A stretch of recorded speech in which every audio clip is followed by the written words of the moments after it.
starting with the Feud of the Year first. And the nominees were, and the voting was open from December 1st to just yesterday after Raw. The nominees were John Cena versus Kevin Owens, Brock Lesnar and The Undertaker, Roman Reigns versus Bray Wyatt, Randy Orton versus Seth Rollins, Kevin Owens versus Sami Zayn, and Bayley versus Sasha Banks, winning it for the 2015 Feud of the Year, according to you guys, is Bayley versus Sasha Banks at 35.6%. The runner-up was John Cena versus Kevin Owens with 23.7%. So, John, what did you vote for? What did you want to win? And your vote, what were your thoughts on Bayley and Banks as a Feud of the Year? I actually voted for...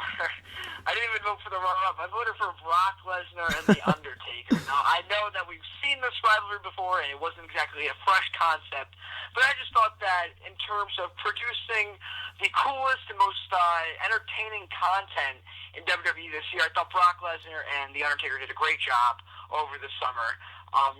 Really from Battleground to Hell in a Cell. So their rivalry spanned quite a long time this year, and I thought that they were, they really revitalized their characters, especially The Undertaker after, that brawl he had with Brock Lesnar on a July edition of Monday Night Raw, where Brock Lesnar goes, "I'm gonna kill you," and Undertaker's like, "You're gonna have to." Like, I haven't seen The Undertaker, that badass in a long time. So I thought that rivalry was very entertaining. But I can't even argue with Sasha Banks and Bayley taking the cake here, taking the prize, because they had a phenomenal match at NXT TakeOver Brooklyn, and they followed up with another great match in their 30-minute Iron Man match. And I really can't complain. I agree. I agree with the fans. No, I agree too. I personally thought also that Taker and Lesnar were going to win it just because it's been the most prominently featured feud. It also won Feud of the Year for the Slammy Awards too. I didn't vote in any of these, but I personally figured that one would win, but not thinking about Bayley and Banks. I included that because I was trying to include certain feuds from NXT, and I included Owens and Zayn. Other than that, there weren't really many standout feuds. Like Balor and Owens wasn't really a standout feud. So I included Owens and Zayn, and the other one that came to mind was obviously Bayley and Banks. I feel like that one won, and again, I don't disagree with it, but I feel like that one won because of those two amazing matches. The build was great. The matches were the best matches of the year, in my personal opinion, in any promotion, any major promotion, and specifically the Brooklyn one.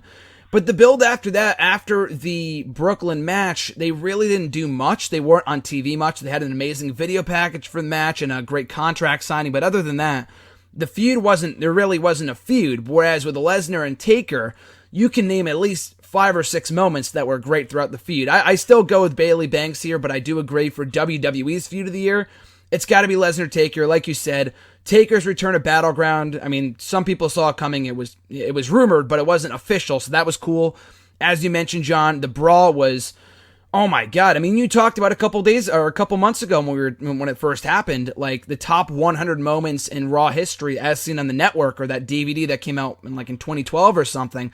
That would be on there. That brawl was amazing. One of the greatest moments of the year, period.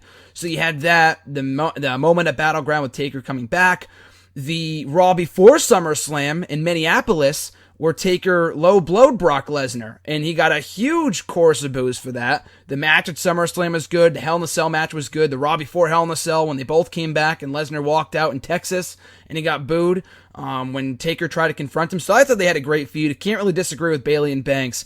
But it's been a year of great feuds. I can't even disagree with the runner-up, Cena and Owens, which was also awesome. One of my personal favorite feuds of the year, 2 or rather 3 great matches out of that. So I can't disagree with the fans there. Well, doesn't it speak to the success of 2015, where you don't have a clear-cut winner? Mm-hmm. There's so many choices that are plausible choices, but the fans spoke. Bayley and Sasha Banks, they had, like we said, they had 2 great matches. And I think to the point of which you were speaking earlier about how Bayley and Sasha Banks weren't on NXT a lot for the build to their 30-minute Iron Man match, I just think that we as fans, I gotta speak for myself, we as fans are so used to seeing these prominent rivalries overexposed, and all these replays and video packages being shown, where that if we don't see something for a week, we lose interest or we forget about it. Mm-hmm. But I think that I did see that contract sign between Bayley and Sasha Banks. I thought it was phenomenal, just because it really I felt like it meant something. Because if you look at the contract signing, for example, between Charlotte and Paige, I mean, how many contract signings do we see on Monday Night Raw throughout the course of a year?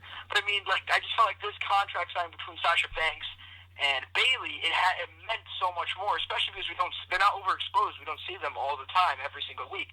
So I just think that less is more in that regard. And I would still agree with the fans. I think that Bayley and Sasha Banks was a phenomenal feud. Like you said, it's an attest to really a great year that 2015 was, and we'll continue to talk about that as we continue to go through the awards. But we had so many great feuds. I mean, I can't even shit on. I mean, I didn't include Cena and Rusev for a reason. I didn't think it was a great feud. So I mean, personally speaking, that's why I didn't include it. I just thought it didn't really hold a candle to the rest of these feuds. But Orton Rollins was great, which only got 5% of the vote. I thought that was a great feud. Reigns and Wyatt had a couple good matches. The Hell in a Cell match was great.